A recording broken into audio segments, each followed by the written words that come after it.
Hello everyone, Santi here with my Guild Wars 1 skill review project where I'm talking about the assassin profession, specifically the deadly arts attribute line in this episode. And deadly arts is kind of differentiated from shadow arts, the two So assassin has dagger mastery and critical strikes, which are very clearly about like attacking and that sort of thing. Deadly arts are more playing into the tricky area, like deadly arts and shadow arts. Shadow Arts is more of the smoke bomb, and Deadly Arts is more of the shuriken or throwing dagger or kunai or whatever. So they have slightly different flavors to them, but they're both kind of like, here's some augmenting support skills that you can bring. So we're going to go ahead and jump into Deadly Arts, starting with Assassin's Promise. So Assassin's Promise is 5 energy, 3/4 second cast time, 45-second recharge. Very healthy long recharge there. It is an elite hex spell. For 13 seconds, if target foe dies, you gain 17 energy and all your skills are recharged. So basically, if your foe manages to get killed, so the idea here is you're promising you're going to die, like this is a mark for death sort of skill. And if that happens within that time frame, that 13-second time frame, then you gain a bunch of energy and all of your skills are recharged, including Assassin's Promise. This can technically be used by any profession, so you could throw this on like a Mesmer, for example, if you wanted to, and be like, hey, I am Assassin's Promising you, and then I take you down, and all my skills are recharged, yay! This is also useful if you're trying to do some sort of combo chain that is maybe a little bit more energy intensive, and you have slightly longer recharges on your skills, so you can like pop this on somebody, take them down within that window, have all of your skills recharged, regain a bunch of energy, and then launch back up with another Assassin's Promise. This is a theoretically really powerful skill. In practice, it can be a little tricky to use well, but it certainly has a lot of power to it. But I've never really messed around with it a whole lot, so I don't know. Like, most of the time I'm going for skills that natively have really low recharges, which makes Assassin's Promise a lot less exciting. But it certainly could be really cool with some of the longer shadow steps and like, oh, Assassin's Promise, then shadow step to your target and lay into them, and then they go down and you get everything back. But I don't know. I'm going to give this one a 3 because the power is absolutely there, but I feel like it's probably a bit more awkward, a bit trickier to use than you expect. I really like the design space this is playing around in, though. Like, it fits into the feeling of like assassin saying, okay, I'm going to take this person down, and you are rewarded for focusing on that target until they're down, until they die. And recharging all of your skills is actually an incredibly, or potentially incredibly powerful benefit. So it's an interesting sort of skill in that regard. And it definitely gets me thinking about like, oh, how would this be on, say, like an elementalist, where I have a bunch of really powerful fire magic that might have long recharges like Meteor Shower. It's like, okay, slap this on an enemy that's about to die, and boom, you get some energy and all of your skills are recharged, including like your Meteor Shower. Like, I feel like this is a skill that could be fun to try to play with, especially on secondary assassins, to figure out, ooh, where's a good spot to fit this in. But a lot of the time on assassin, I'm going for the skills that have a short enough recharge that the recharge bonus from this is not that significant. And there's other ways of managing energy as well. So it's an interesting skill. It gets me thinking. I wouldn't say it's quite like an exclusively build around me, because I think you can just kind of try to make this work, but I think trying to just make this work also requires a lot of careful play. But it certainly is an interesting design space to try to figure out, okay, how am I going to work with this? Augury of Death. So this is 5 energy, 1 second cast time, 20-second recharge, hex spell. For 29 seconds, the next time damage would drop target foe's health below 50%, you inflict a deep wound for 17 seconds and shadow step to that target. This spell has half the normal range. This is one of those, like, okay, so the basic idea is that you're like, hey, and you even get this from the icon, right, which has these birds. It's kind of, and like vultures, right? It has kind of this sense of like vultures orbiting the target, and once it gets, within dying range, boom, they're there to take advantage of it. Wow, new build is available. Fascinating. I will get to that later. So the issue that I have with Augury of Death is that it's actually really startling to play with. So here's the thing: either the shadow step doesn't mean much because you are not focused, or you are focusing on that target, right? And if you're focusing on that target, then you're probably attacking them, which means you're on them, which means that having the shadow step, like shadow stepping to them, it doesn't really do much for you. So this is just kind of an awkward way of working in a deep wound. And in that regard, I have other skills that I prefer better for that. For example, Impale, which we will get to later. So it really needs to be taking advantage of sort of the shadow step to make this skill feel like one that I want to bring, or the fact that it's a hex, maybe. But there are other options for that, too, that I prefer. Dark Prison being a really good example of that. So what ends up happening is if you place this on a foe, right, and again, it has half the normal range, so you have to be kind of close to them to initially place it on them. Then, when they hit half health, you're probably forgot about it. You're off elsewhere, and suddenly you're being shadow stepped somewhere else and have to, like, reorient yourself to what is even happening right now. So, the skill is actually startlingly awkward and tricky to actually use well. So, I'm not actually a big fan of it. Like, flavorfully, it's really cool of like, oh, and placing a thing to watch on this person, and as soon as they're about to die, or like as soon as they're getting low on health, right? They're in a vulnerable spot. I'm going to shadow step to them and inflict a deep wound, and then I can just like pounce on them, right? Flavor is really cool, but it just is clunky to actually get good use out of. So its parts don't really jive together the way that you expect them to. So I'm going to give this guy... I'm going to give this guy a 2. There's a couple of reasons why I'm kind of... Like, I do think that this can be vague. Like, a deep wound is definitely not nothing.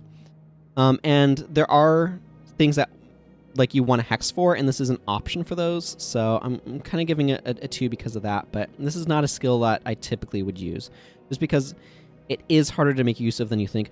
That said, there's also the use case where you cast this on somebody who is below 50% health already, and then when they're hit with damage, you pop to them and stuff, and that has some potential use. Crippling Daggers. So this is 5 energy, 1 second cast time, 5 second recharge spell. Send out a Crippling Dagger at target foe. Crippling Dagger strikes for 51 earth damage, for some random reason, if it hits, and cripples moving foes for 13 seconds. The spell has half the normal range. This is okay. It's got a very quick recharge. The earth damage means that it's like armor will reduce the amount of damage this deals, so that can become very unexciting, especially late game. Crippling moving foes is kind of an awkward condition, just because, again, like I've said it before, the moving condition is actually trickier to take good advantage of than you think. That said, I kind of like the way that this does this better than Coward. Coward is a knockdown if they're moving. This cripples, that's more useful, but then this has half the normal range, which is a little tricky to make good use of. I'm going to give this one a 3. The utility is there, and you're using this for the cripple. Like, the utility is absolutely there. The recharge and energy cost, like, those things are in a pretty good spot. It's just, I don't think I want this a lot of the time, is really what it kind of comes down to. But I kind of like the flavor, and I like the space that's playing around in, and I feel like it could be fine. And I could even see running this on like a warrior or something where it's like, oh, I want to be able to snare a foe. Right? This is a really solid snare option. It's just, I guess, kind of a thing that I'm not often wanting to make use of, I guess. And the thing is, I'm not often going in Deadly Arts or Shadow Arts as an assassin, so that's one of the things it struggles with. Dancing Daggers. So this is a peculiar one. So this is very actually similar to Stone Shards, the Elementalist spell. But it's 5 energy, 1 second cast time, 5 second recharge spell. Send out 3 Dancing Daggers at target foe, each striking for 29 earth damage if they hit. Dancing Daggers has half the normal range. This skill counts as a lead attack. So I have tried messing around with this one a little bit. The damage is, honestly, again, it's earth damage, so it's going to be reduced by armor. So while this sounds like 90 damage approximately, it's often going to be less, especially in higher level areas. The half the normal range thing, again, it's work withable, but not the most exciting. The fact that it's a lead attack is really interesting. So you can use this to apply a lead attack to somebody and then offhand. This does play well also with the, is it Deadly Haste up in critical strikes? Yes, Deadly Haste, which makes... It's a half-range spell, right? So it's going to cast faster and recharge faster. That's certainly something that you can mess around with. I believe Deadly Paradox also stacks nicely with that. But Dancing Daggers, like, it's another one of those threes for me. Like, it's an okay skill. It certainly is playing in an interesting space. You can try to make work with it. But it's probably going to be a little bit underwhelming a lot of the time. But the fact that it counts as lead attack is really interesting. And this is something that you could use as a lead attack that doesn't miss or it can't be blocked and things like that. Like, you could use it in that regard as well. So there's some option there, which is kind of cool. Okay, that brings us to Dark Prison. Now, Dark Prison has an elite version called Shadow Prison that are fairly similar. Okay, so let me just go ahead and read this. Dark Prison is 10 energy, quarter-second cast time, 30-second recharge, hex spell, shadow step to target foe. For 5 seconds, that foe moves 33% slower. Shadow Prison is slightly quicker recharge, slightly longer duration, and a stronger snaring effect. So anyway, Dark Prison is a very adequate shadow step. Like, I quite like it as a shadow step. There's a couple of things going for it. Quarter-second cast time is not uncommon for shadow steps, by the way, so that's not one of the things going for it. 30 seconds is pretty standard recharge for non-elite, get up in your enemy's face sort of shadow steps. 10 energy is also well, it's a little bit high for a shadow step. A lot of them are going to be 5 energy, but it's acceptable. The biggest thing this has going for it, honestly, is the hex.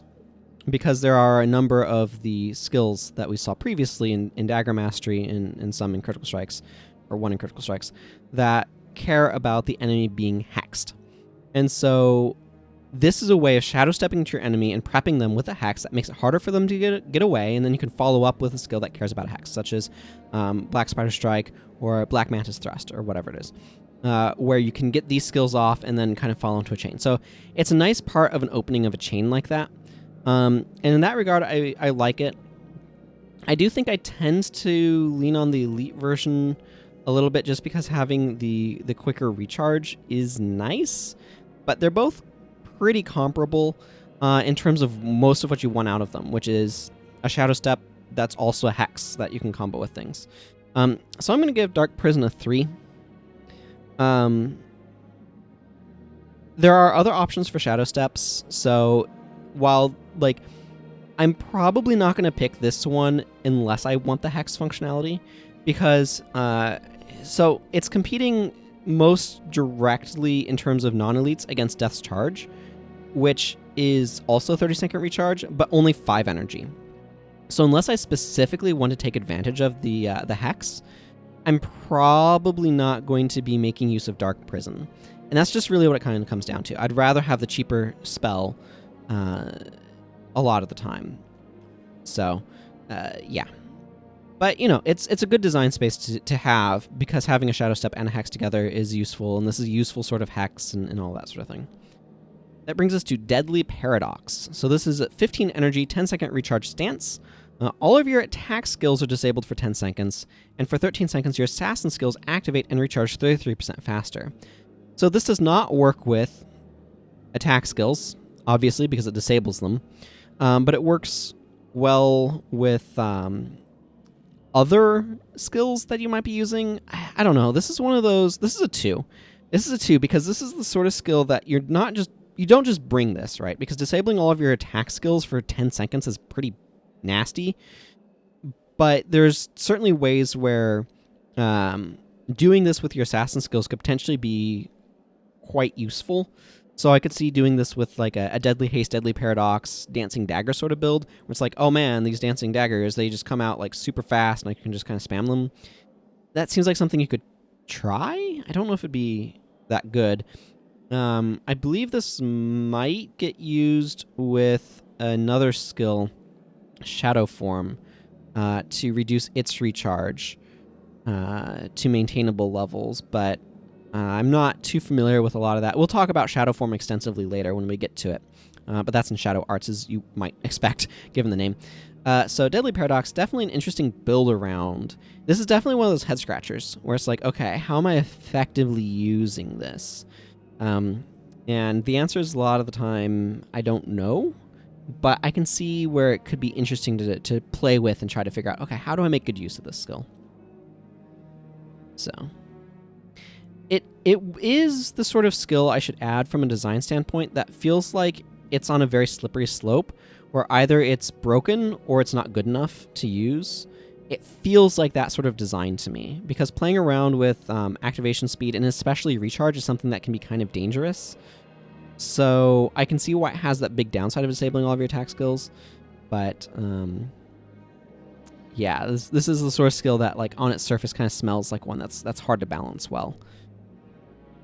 Disrupting Dagger. So this is 5 energy, quarter-second activation time, 10-second recharge spell. Send out a Disrupting Dagger at target foe that strikes for 30 earth damage. If that foe is activating a skill, that skill is interrupted. This spell has half the normal range. So I'm going to give this one a 4, which is maybe a little high, but here's the thing. You are not bringing this for the damage. You're bringing this for the interrupt. So you don't have to have any spec into Deadly Arts to make reasonable use of this skill. And you can use this as a secondary assassin. So I actually like this as a short-range interrupt on, like, any old melee attacker. And this is an option, one I should remember more often than I do, honestly. So, yes, half the normal range, so I wouldn't use this on, like, a ranger or a paragon or something, but any character that I have that is attacking in melee range, this is a nice way of interrupting things that has that spell-like quality of, like, this is going to get around blocks and stuff like that because it's a spell. It's a spell projectile, like Flare. That gets around blocks and blinds and all sorts of stuff. So this is a reliable way of interrupting something when you're in sort of pseudo-melee range, because half range is actually a pretty sizable decrease in range. So I like what the skill is doing. The recharge is reasonable. The energy cost is fine. So it's a very nice little bit of utility. Okay, Enduring Toxin. So this is 5 energy, quarter-second activation time, 10-second recharge, hex spell. For 5 seconds, target foe suffers -4 health degeneration. Okay, well, that part's a little unexciting. If that foe is moving when Enduring Toxin would end, Enduring Toxin is renewed for another 5 seconds. So that's interesting. As far as hexes go, this is certainly a reasonable option if you want a hex to apply to an enemy for, say, like Black Mantis Thrust or those sorts of skills. 10-second recharge is reasonably low for hexes in generally speaking. I certainly prefer something like Dark Prison better that teleports you to the foe or Shadow Steps to the foe, excuse me. Teleports a very different thing, ultimately. The bit of additional health degen is nice. This is one of those skills that's like, yeah, this is fine. This is like a 3 to me. I feel like it could be a little bit of a role player in certain sorts of builds, but honestly, a lot of the time, I feel like this is one of those skills that's just like, yeah, it's okay. It does a bit of an additional damage. It's an additional way of getting health degen going. It can kind of linger, just because the renew for another 5 seconds if the foe is moving, like, that'll come up some of the time. As it is, this is dealing 40 armor ignoring damage. So that's 4 times 2, because 2 health per second for 5 seconds is going to be 40 health lost. But, you know, this is some nice little additional pressure. It seems fine, but not exciting. And there are certainly other options and other professions that you could consider as well. But one of the things this really has going for it that should be pointed out is it does have only a quarter-second activation time, which is actually really, really nice. So, Entangling ASP, because everybody loves snakes. So this is 10 energy, 1 second activation time, 20-second recharge. It is a spell. Entangling ASP must follow a lead attack. Target foe is knocked down and becomes poisoned for 17 seconds. So this does have full range. So you could, for example, follow this if the enemy is getting away from you or things like that. It also does not replace the lead attack. It just has to have a lead attack mark on the target. So you can like do this and then an offhand attack. The thing that's awkward about that is typically the knockdown would be most useful to go into one of the offhands that requires a knockdown. Also, this has kind of a long recharge at 20 seconds and is kind of energy expensive at 10. I'm not a big fan of this skill. I think it's clunky enough to use that most of the time I'm just going to want to go into an offhand attack, not futz about with Entangling ASP.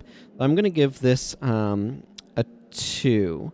I think the effect is powerful enough that it like doesn't deserve a 1. But the stats on it are just a little long. And it, like I said, it has that awkward part where the knockdown, like there's other ways that I can get poison. And so I'm potentially using this for knockdown. I think that there can be some utility for like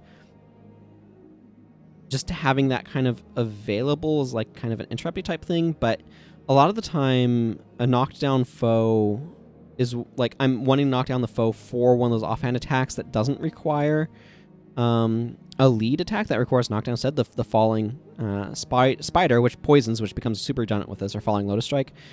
And this, yes, works with those, but unfortunately, like, it also requires a lead attack, so I might as well just use a normal offhand. So this is one of those skills where, like, the effect is powerful, but the caveats on it, the requirements to use it, are awkward enough that I don't really know where I'd fit it into a bar. So that's kind of where it sits for me. Okay, that brings us to exposed defenses. So this is 10 energy, 1 second cast time, 25-second recharge, hex spell for 9 seconds. Target foe cannot block your attacks. I don't like this one very much. If I really want to get around blocking, I can bring the elite. There's a bunch of dagger skills that I can use. There's some other options that I have for stopping blocking as well. Unseen Fury, which I think is Shadow Arts. Yeah, this right here allows me to also avoid getting blocked. The biggest issue with exposed defenses is that it's a single target. Usually it doesn't take that long in most PvE scenarios to take down a single target. And so I feel like if I'm being frustrated by a lot of blocking, it's because specific enemies are doing stuff where I want to be able to more generally counter however it is they're blocking me. So I'm going to want enchantment removal. I'm going to want that Mirror of Disenchantment or something along those lines. I can get through, like, most of the time as an assassin, I'm able to get through with Golden Fox Strike and a Wild Strike through stances. So unfortunately, exposed defenses is like, it's one of those skills where it's just not quite enough. And again, like, under Dagger Mastery, we have Fox's Promise that gives me, now obviously I've lowered my Dagger Mastery, but this gives you just straight up unblockability with your daggers. That to me is more interesting and a better choice of skill to get around blocking than exposed defenses is. Or I could be using the Necromancer Hex, Rigor Mortis, that prevents that foe from blocking, period. So there are other options to deal with blocking that are more beneficial. Like, this only benefits me, right? Rigor Mortis benefits my entire party because then that foe cannot block, so all of my allies can hit them. Removing the things that causes the block benefits my entire party. Making all of my attacks unblockable is also preferable because then I can attack any foe that might be blocking without them being able to block me. This is for me and a foe. And something like making me unblockable is for me and any foe. Or making that foe unable to block is that foe to any party member. So exposed defenses is just super, super narrow to me. It does technically do the thing, so I'm going to give it a 2. Like, I feel like it does do stuff, and like that thing is technically speaking useful, but it's just, there's enough with PvE in particular, and like there's enough other options for getting the sort of thing that this does that feel more broadly applicable, that I'd rather go for those options than this one. If I am in a single target scenario, this could be okay, though, I should add. So if I'm doing some sort of dueling thing like maybe Magni's Bison Arena, this could be okay. Expunge enchantments. This is 10 energy, 3/4 second activation time. It's not a spell, it's a skill. And 30-second recharge. Skill. Target foe loses 1 enchantment. All of your other non-attack skills are disabled for 6 seconds. For each skill disabled in this way, that foe loses an additional enchantment. Okay, so this is running into the same issue that we had with like some other skills. So disabling all of your other non-attack skills is kind of a big downside. But not as big of a downside as this thing having a 30-second recharge. So here's the problem. And the problem, I don't know that I have. Let's see. Let's see if I've got them. I probably don't have Gaze of Contempt, but it wouldn't surprise me if I have. Nope. Okay, so I'm gonna grab a Necromancer party member. So the problem that this skill has. Okay, so just to remind everyone what we're looking at. We're looking at expunge enchantments. Okay, so here it is. So we can switch back to look at it. So Necromancer has this no attribute skill, Gaze of Contempt. It has a longer cast time, yes, but it's at range. So again, this is target. This is target foe. Oh, it is target. It's not target touched foe. Nope. It's target touched foe. So target foe loses 1 enchantment. All of your other non-attack skills are disabled for 6 seconds. For each skill is disabled in this way, target touched foe loses 1 additional enchantment. So this is a touch range skill. That's what's being indicated here by the target touched foe. So this is touched ranged. Has a 30-second recharge. Gaze of Contempt does not have any attribute requirement. It is also 10 energy. It has a 15-second recharge. And just if target foe has more than 50% health, they lose all enchantments. Okay, so if I want to deal with enchantments, Gaze of Contempt feels to me like a potentially better option. It doesn't disable all of my other skills. It works at range. And it has a quicker recharge. Now, granted, it has a noticeably longer cast time, but, you know, that's still a really nice benefit. Additionally, if I come up... here's Rigor Mortis, by the way. Target foe cannot block. Rend enchantments. It's less energy, still has the longer cast time, and a longer recharge of 20 seconds as opposed to the 15 of Gaze of Contempt, but just like can remove multiple enchantments as well. Now it has its own downsides, but here's the thing. Expunge enchantments, and I need to kind of scroll back to it. I can get this effect of what this is kind of trying to do, of getting rid of multiple enchantments from Necromancer line with a different set of downsides that I think are more palatable. So I'm not a big fan of this skill because of that. And like, again, we're in a party scenario. I can bring a Mesmer with Mirror of Disenchantment. I can bring a Necromancer with Gaze of Contempt if I really want to. This is the sort of skill that, again, it feels custom crafted to the scenario where the assassin is going solo, is going by themselves. And they are in an area where it's like, okay, I need to deal with all of these enchantments on this person to be able to deal a lot of damage to them because they're using a bunch of defensive stuff. At that point, I hope you're also inflicting like dazed on them so they can't apply refresh the enchantments on themselves. So expunge enchantments could work there, but I also have like shatter enchantments as a way of dealing with them. Or shattering assault. Excuse me, as a way of dealing with enchantments. So this is not the way that I prefer to deal with enchantments. I am going to give it a 2 because technically it does do the thing, and it does it does it in an okay enough way that I'm okay with giving it that. It's just I'm very unlikely to want to bring this as a form of enchantment removal. Again, for me, ones have to be skills that are pretty, like, I would never use this, and I could see considering using this. Okay, let's get Elias out of here. Okay, so that brings us to Impale. So Impale is 5 energy, 1 second activation time, 15 second recharge. It is a skill. It must follow a dual attack, and target foe is struck for 85 earth damage and suffers from a deep wound for 17 seconds. I like this one okay. This is a nice sort of like finisher for like a traditional combo chain, or maybe even like let's say you're doing a chain that is going like offhand duel, following it up with Impale is a nice way of getting additional damage and deep wound in, especially if you're not using Twisting Fangs. So this can be kind of a nice finisher.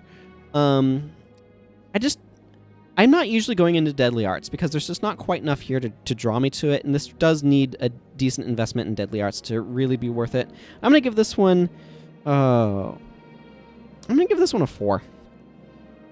I think it probably, like, it's kind of a 3.5 for me, but it's like this is the sort of skill that makes me consider using Deadly Arts, so I feel like it's enough up there that I would consider it. It's just not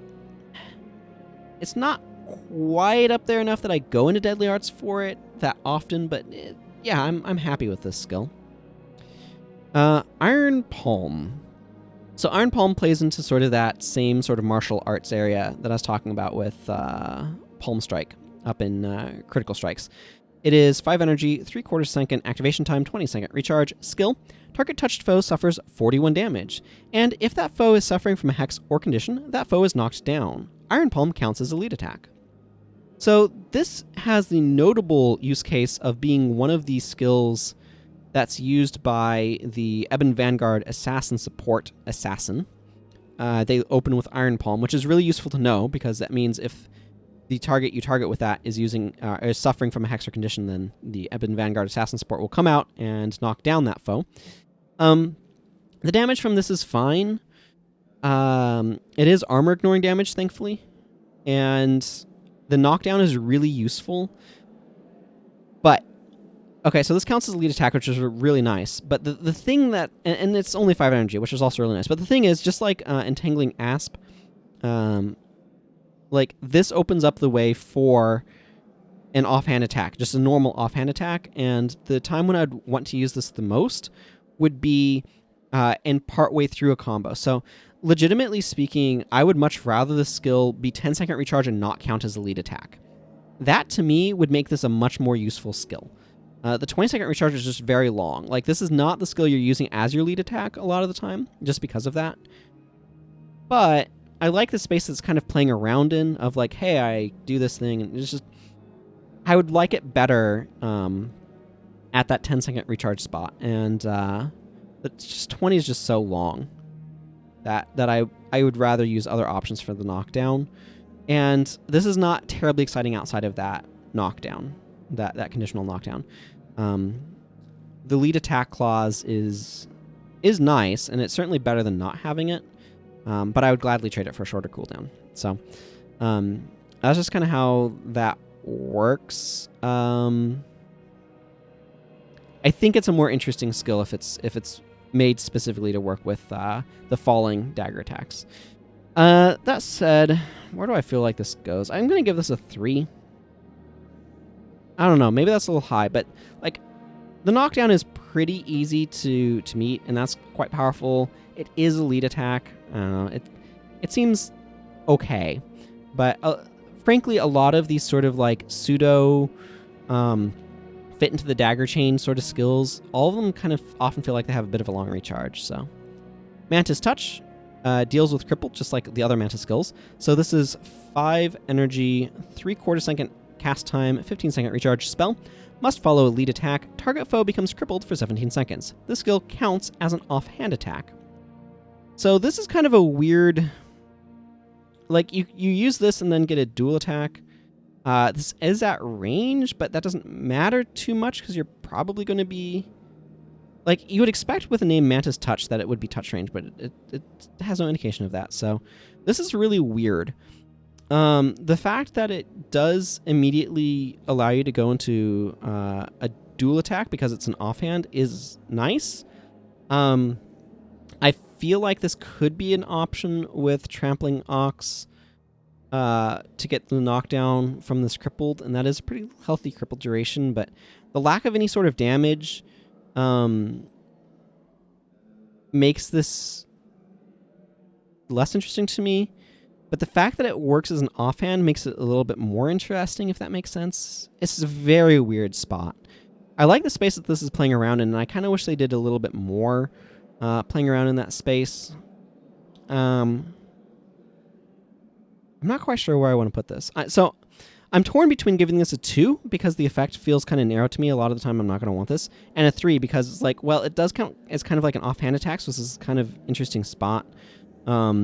And I feel like it has some potential, but honestly, I'm going to give this a 2. I feel like if you're using this, you kind of are building around the crippledness that it inflicts, so I don't feel like this goes into a lot of builds, so I feel like this is kind of more of a build around me level skill. But I like the idea of what it's doing.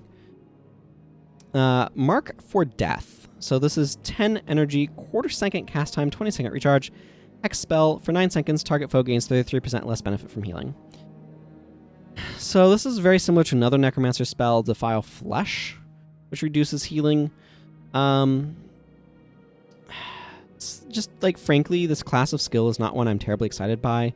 There is some additional utility to applying a hex. This only has a quarter second cast time, yada yada. It's 10 energy.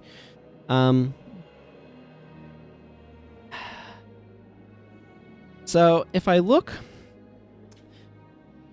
back at what I gave Defile Flesh, yeah, I gave that a 1, and for good reason. This to me is also a 1. Like, decreasing the benefit from healing is just not worthwhile enough. I can get close to that. It's a 20% decreased benefit from healing from inflicting deep wound. I would rather be inflicting deep wound on the enemy than trying to use Mark for Death, or Mark of Death on them. I would want some additional benefit from this other than, oh, the healing on them is not as good. Like, decreasing the effectiveness of healing could theoretically be powerful, but honestly, it's usually just good enough to target the healers down in PvE. So I don't know where I would make use of this or win or whatever. So yeah, that's why I'm going to give it a 1 there. Mark of Insecurity. I should add that, like, decreased healing could theoretically be an interesting effect. It's just the way PvE is designed, generally it isn't. And so these sorts of skills become a lot less interesting to me because of that. If this sort of effect was a little bit more powerful, it makes sort of life regen more interesting as kind of a counterplay and things like that. But it's not something that comes up much. It's not something that feels that useful to me. And I'd rather just target down the healers or like daze them or things like that. I'd rather do things to actively disrupt the healer than to decrease the effectiveness of their healing is really what it comes down to. I wanted to elaborate on that point a little bit more. Okay, Mark of Insecurity. So this is 5 energy, 1 second cast time, 10 second recharge, elite hex spell for 21 seconds. Target foe suffers from -3 health degeneration, which is not terribly exciting. And enchantments and stances on that foe expire 70% faster. All of your non-assassin skills are disabled for 10 seconds. The reason why it disables all of your non-assassin skills for 10 seconds is because apparently this would be too powerful on assassin secondaries if it wasn't making all of the skills not work, I guess. That feels like a PvP clause, not a PvE clause, if I'm being honest. But here we are. The health degen is a nice little benefit. You're using this because it makes enchantments and stances expire much more quickly. Them only lasting 30% their duration.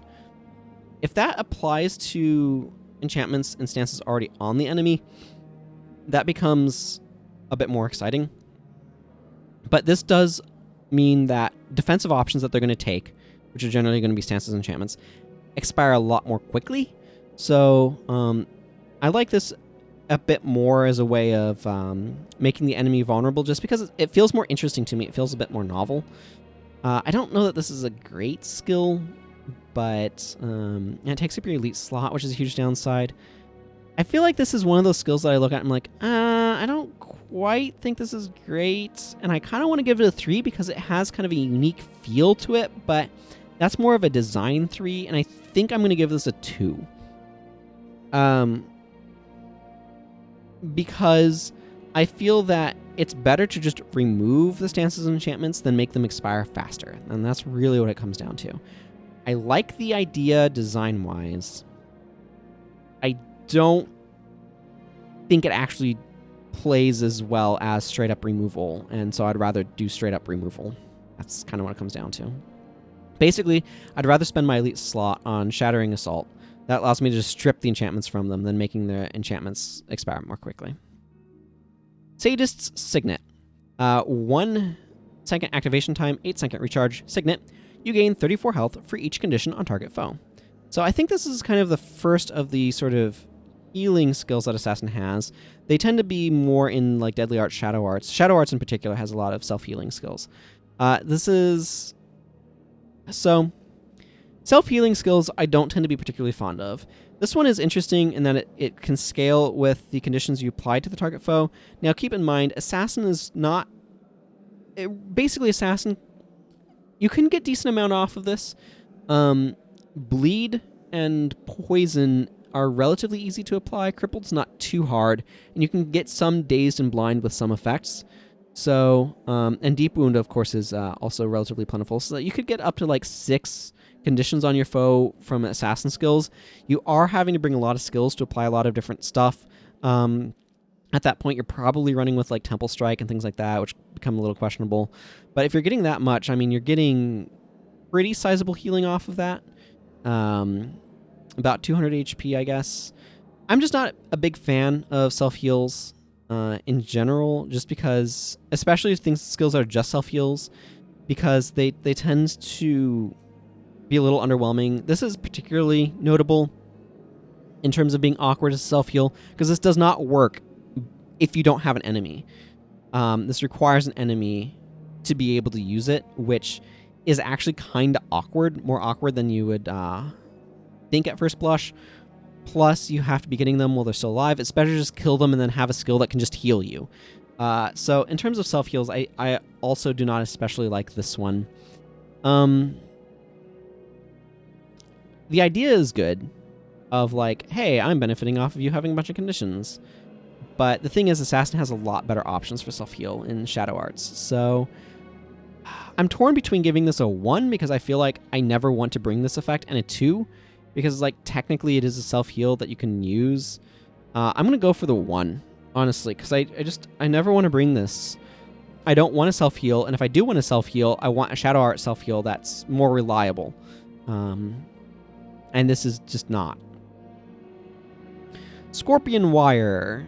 So this is very peculiar. So let me read it. 5 energy, 1 second cast time, 10 second recharge, hex spell. For 18 seconds, the next time you and target foe are more than 100 feet apart.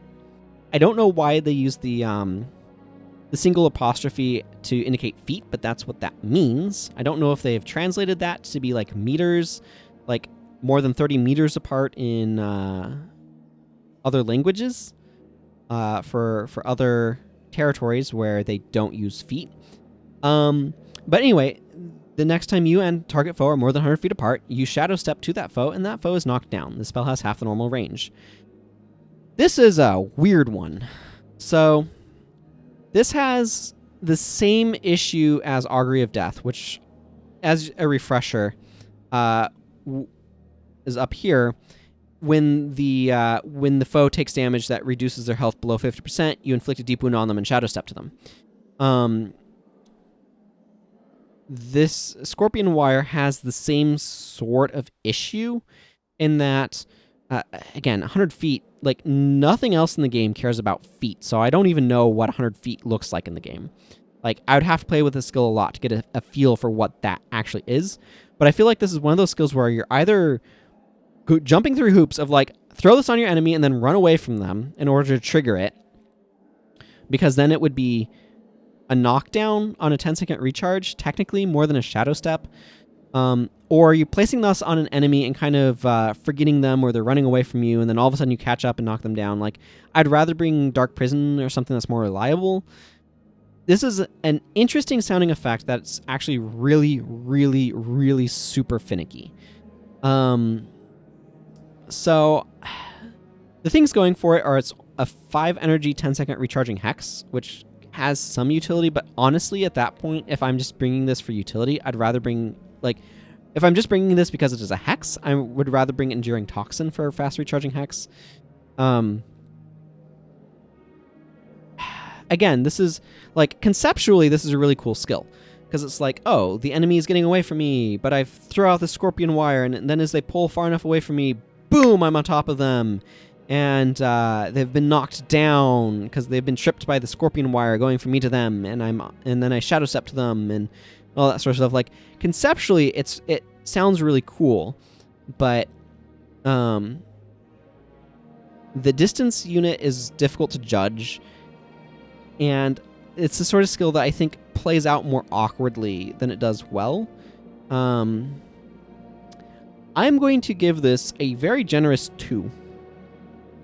Based entirely on the unique factor and it being kind of interesting and it sounding like the functionality of I throw this on somebody running away from me is at least conceptually vaguely interesting. I don't think this is a very good skill, though. And I want to be clear on that. Shadow Fang. This is 10 energy, quarter-second cast time, 45-second recharge hex spell. Shadow Step to target foe for 10 seconds. This hex does nothing. When this hex ends, you return to your original location, and that foe suffers from a deep wound for 17 seconds.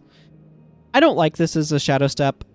I prefer Dark Prison because A, that has a shorter recharge. B, it doesn't pop me back to my original location. And C, it snares them, which is useful. Popping back to your original location is something that is better under certain circumstances than others. So it tends to be a bit better in like PvP, where you can like pop into their back line, get a combo off on somebody, and then like 10 seconds to get my combo in. Okay, it's in. I'm popping back out. The person has a bunch of damage on them. They suddenly get a deep wound, and health degen takes them out. Like, that's the scenario that you want the skill to play into. And that's not a PvE scenario, that's a PvP scenario. So I don't think this is useless in PvE by any means, but I prefer other options for my Shadow Step. So I'm going to give this one a 2, I think. It's a bit trickier to build around. You do have to specifically want to get warped back, which is not always the case. And the 45-second recharge is just long. And so it's trying to compete with that, and that's difficult and awkward. So Shadow Prison is the elite form of Dark Prison I talked about a little bit earlier. It's 10 energy, quarter-second activation time, 25-second recharge, elite hex spell. Shadow Step to target foe for 6 seconds. That foe moves 66% slower. This is fine. So here's the thing. Dark Prison is like 80-90% of the skill. Shadow Prison is. Yes, slightly shorter duration. That doesn't matter very much because the hex is going to be applicable for, the period of time that it really matters, which, like, basically if you're using either of these skills, you're front-loading your need for a hex. So the hexedness is going to be front-loaded. The snare is not that terribly different. Like 33% is noticeably less than 66%. Let's be clear on that. Actually, let me throw them onto my skill bar so I can side by side them a little bit better. So 66% is quite a big difference, and 25-second recharge is better than 30-second recharge. But this does like 80-90% of what you want from Shadow Prison, which is be a relatively quick recharging Shadow Step that leaves a hex on the foe so you can begin applying things that care about hexes. You can begin using attacks that care about hexes. In that, like, that's the PvE application. PvP, obviously, slightly longer duration matters a little bit more, and the stronger snare can matter more. But in PvE, that doesn't matter that much. And again, that's what I'm grading for. Rating for, I should say. I'm not grading these per se. So the thing is, like, this is perfectly fine. The problem is I can also use Dark Prison and bring a different elite, or I could bring both of them. That could be fine. They are kind of expensive Shadow Steps. At 10 energy, you can get adequate ones at 5. So, all things told, just because Dark Prison is like most of Shadow Prison is not appreciably better enough. I'm still going to give it a 3. Like, I don't think it deserves less than that, but I don't think it deserves more than that either.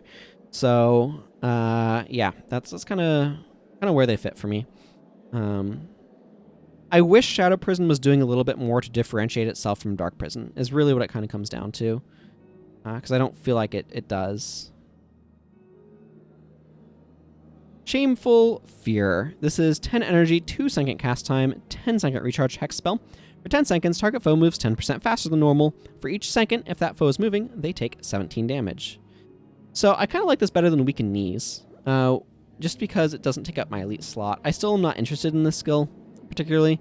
It does play really well with is it Enduring Toxin?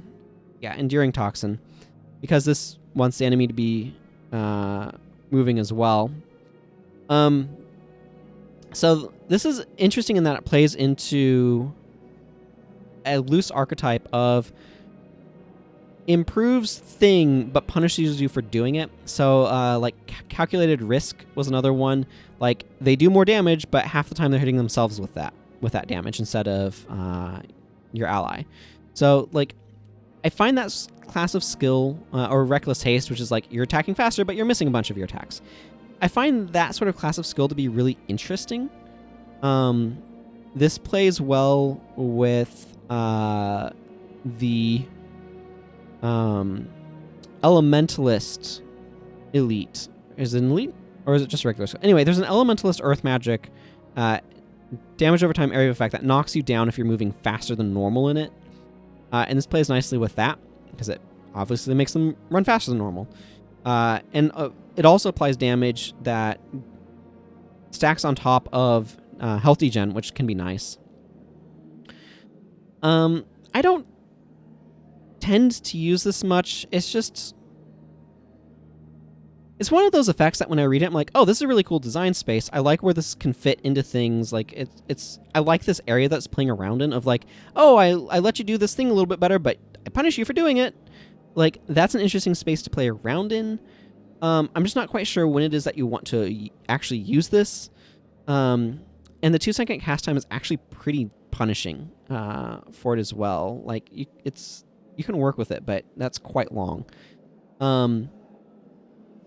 So, I don't know. I don't have a great feeling for this one. I feel like this is the sort of skill I want to give a 2 to, but I also kind of want to give a 3 to it, because I feel like the effect is intriguing enough that I kind of want to place it a little bit higher, but I'm not sure that intriguing is worth a higher score. I think I am going to give it a 2, just simply because that 2 second cast time is kind of long. But this is one of those skills that I should probably actually like really play with sometime and just see, does it feel like it's doing anything useful?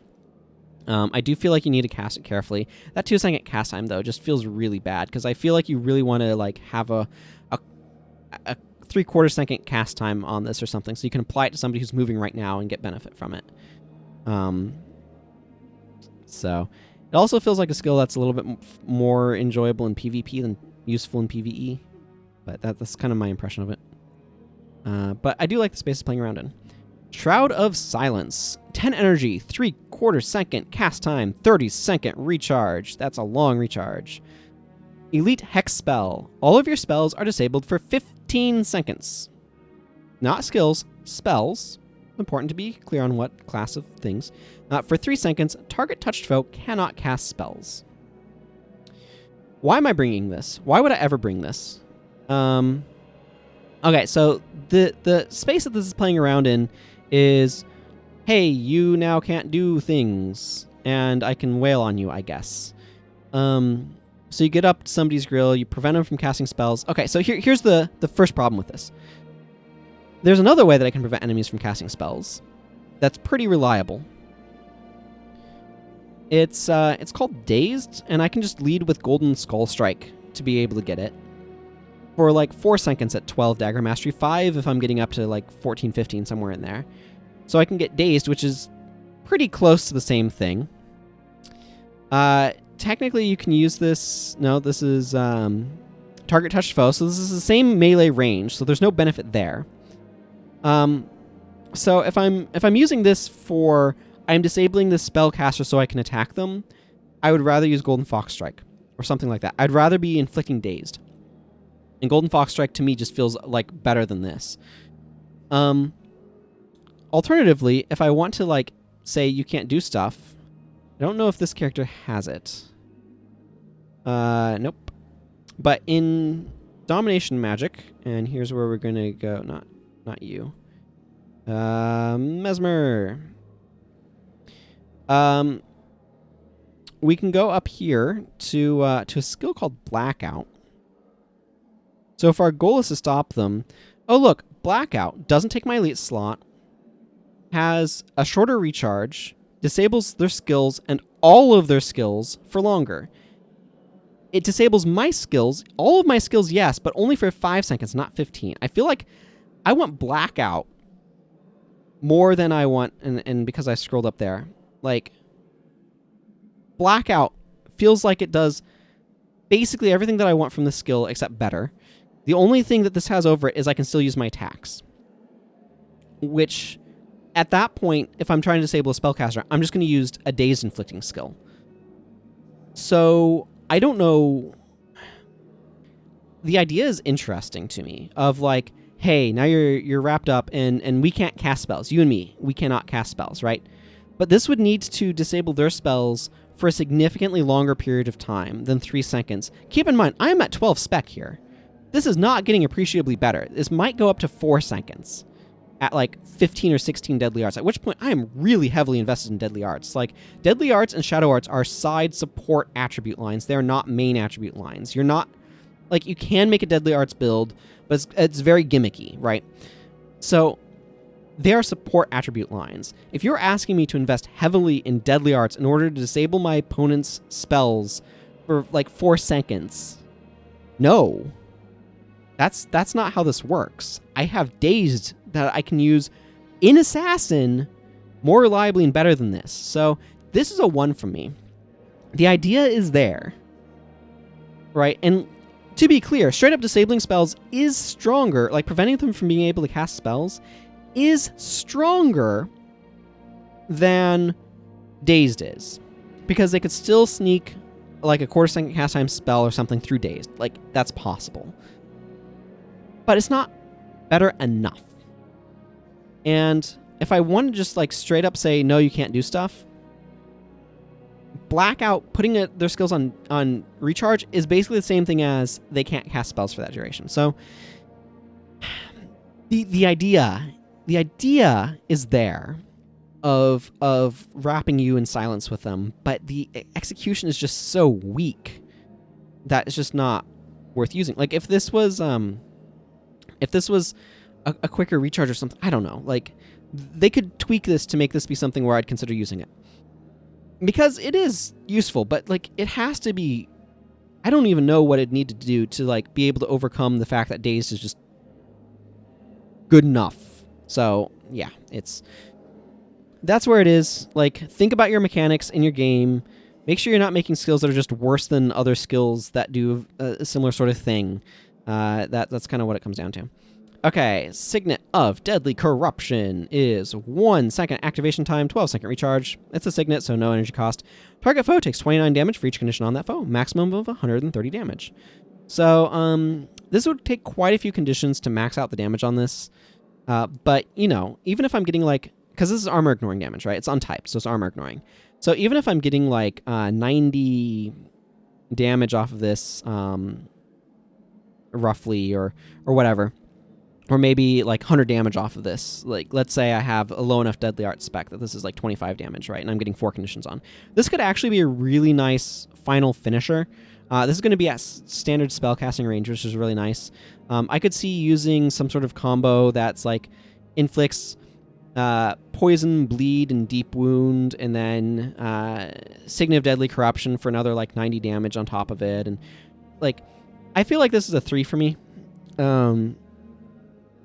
Just because I think it's easy enough to stack up. Like, the armor ignoring damage is really good. Maybe this is more like 2, but I don't know. I just feel like stacking enough conditions is easy enough. Like, it is kind of a build around. I don't know. I'm going to be generous and give this a 3. But it's kind of a 2 to a 3, somewhere in that range, because it is like, you do need to be stacking enough conditions to be able to be getting, like, I want basically at least 3 conditions minimum that I'm stacking, and that seems perfectly reasonable to do. So I feel like this could be a nice additional source of damage. The recharge isn't too bad, and I feel like this could be a nice sort of finisher skill, like something where I'm doing some sort of chain where I'm inflicting poison, and maybe I'm using sharpened daggers, so I'm getting like poison and bleed, and then I'm landing an impale, and then Cygnet of Deadly Corruption for like pushing in that final bit of damage. Like that seems reasonable to me. That seems perfectly reasonable. So not something I've really tried, but seems perfectly reasonable. So Cygnet of Shadows. This is 1 second activation time, 30-second recharge. Cygnet. Target foe takes 29 damage. If your target was blinded, that foe suffers an additional 51 damage. So that's a total of 80. I don't see how this is appreciably better than Cygnet of Deadly Corruption, honestly.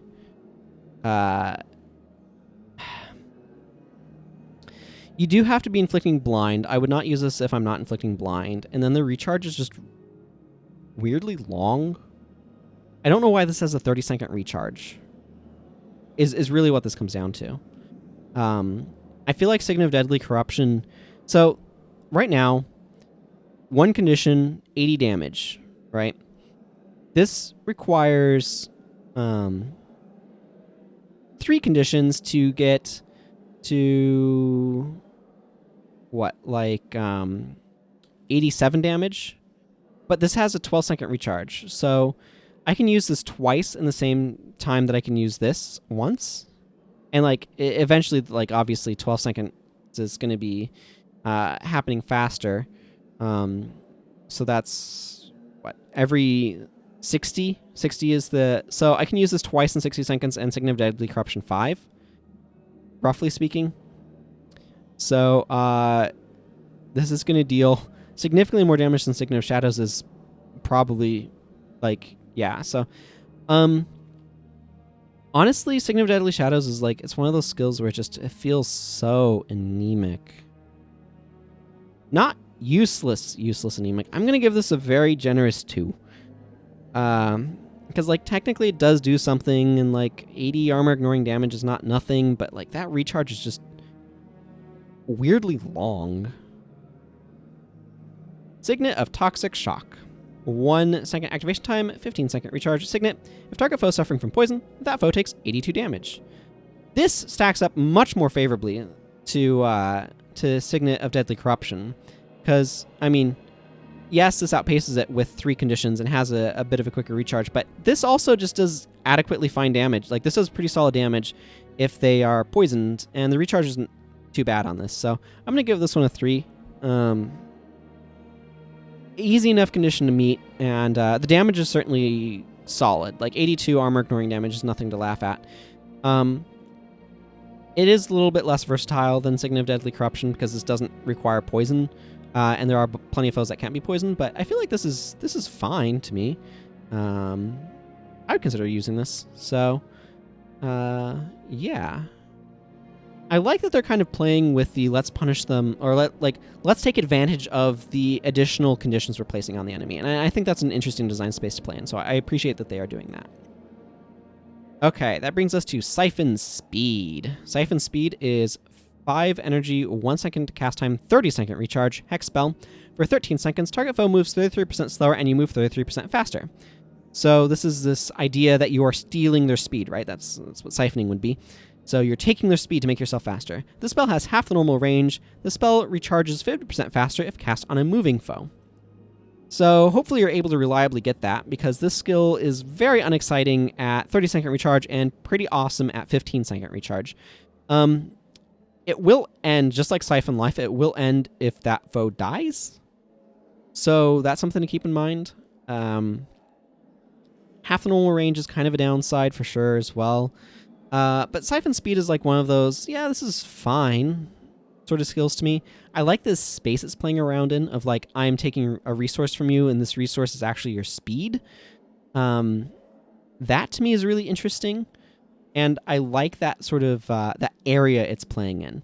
So I'm going to go ahead and give this one a 3. This is one of those skills that I'm like, yeah, I think I'm probably okay using it, but I don't really use it. So that brings us to Siphon Strength.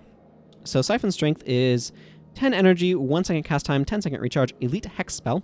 For 17 seconds, target foe deals minus 41 damage with attacks, and all of your attacks against that foe have an additional 33% chance of being a critical hit. Okay, so let's be honest here. This is a weird skill. This is this doesn't feel like Siphon Strength to me. Because so it doesn't feel appropriately siphony because the effects are not reciprocal.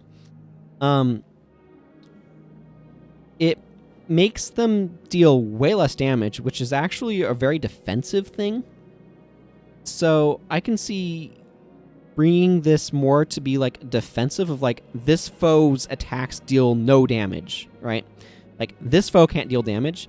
The additional 33% chance of being a critical hit is not nothing. It is going to mean you deal more damage, and as assassin, it means you're going to gain more energy, things like that, against that particular foe. But it's not generally applicable. Like, it's not, and you have a 33% increased chance of critical hitting. It's like, if you target that foe, you do. This feels like it could be reasonably strong in a duel scenario. But outside of that, I don't know. This is just one of those skills that feels... It reads really weird because it doesn't feel like a proper assassin skill.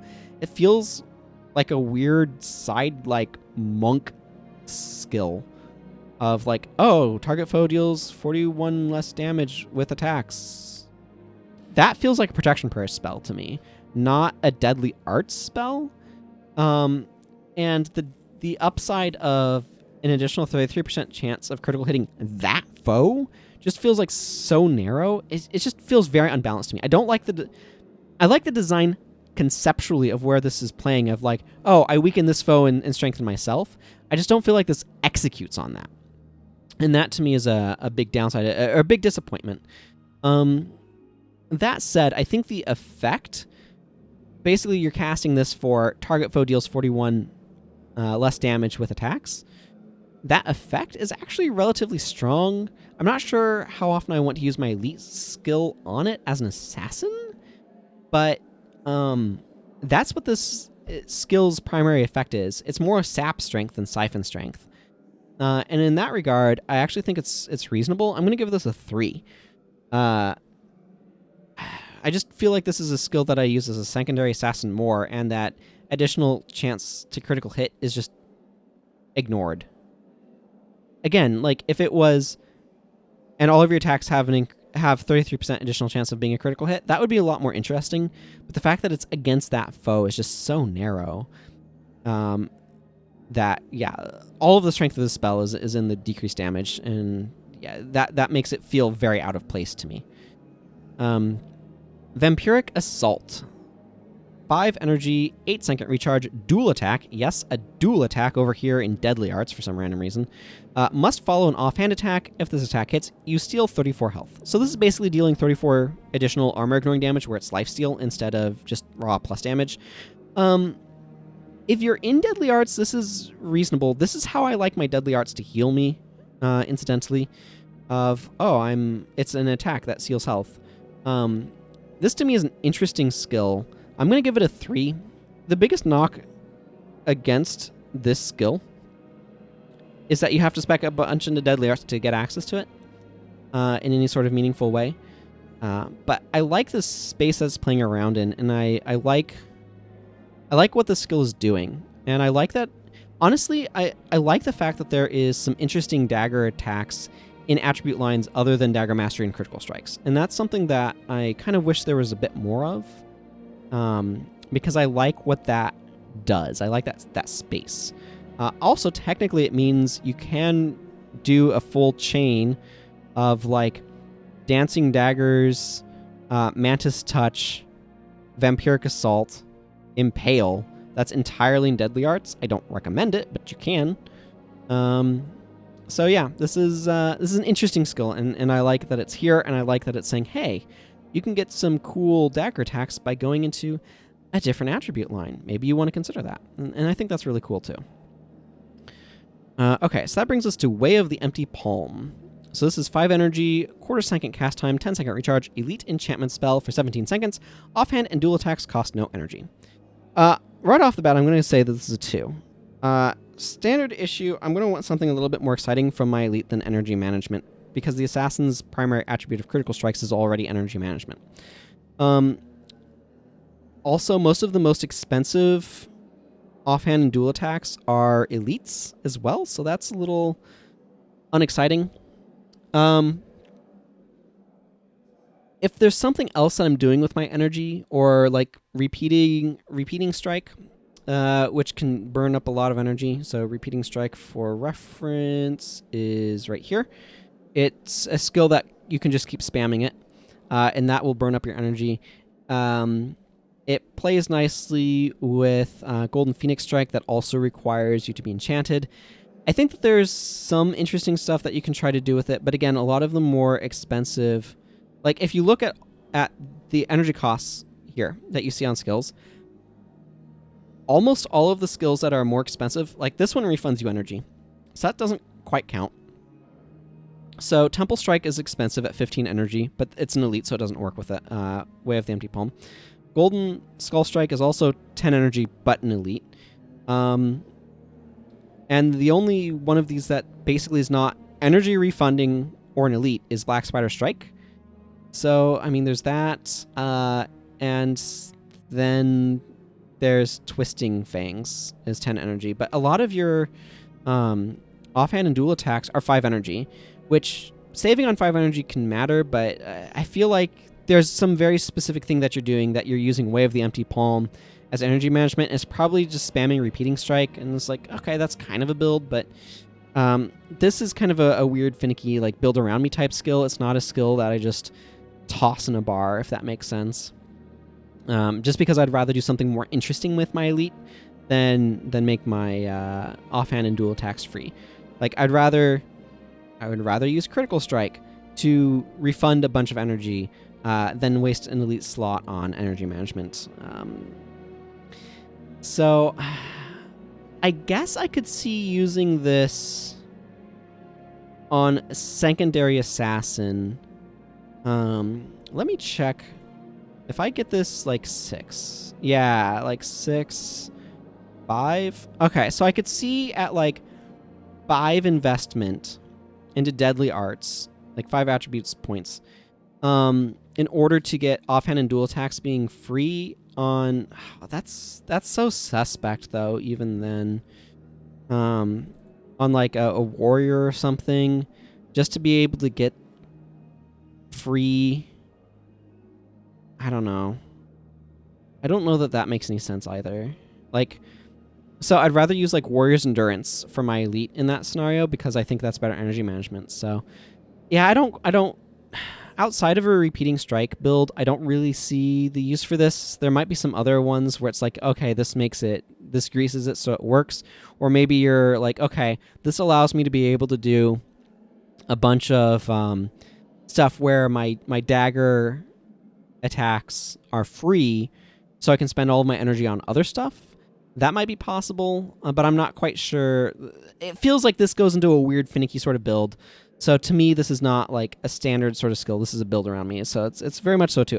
It's playing in an interesting space. It's asking to be broken in some way. It's asking to be used for some sort of powerful effect. I'm just not quite sure what that effect is, and that's kind of where I settle with it. So interesting space, but I'm just not quite sure how I'm making effective use of it, is kind of where that comes down. So anyway, that's going to go ahead and wrap stuff up for Deadly Arts. So until next time, everyone, take care. Goodbye.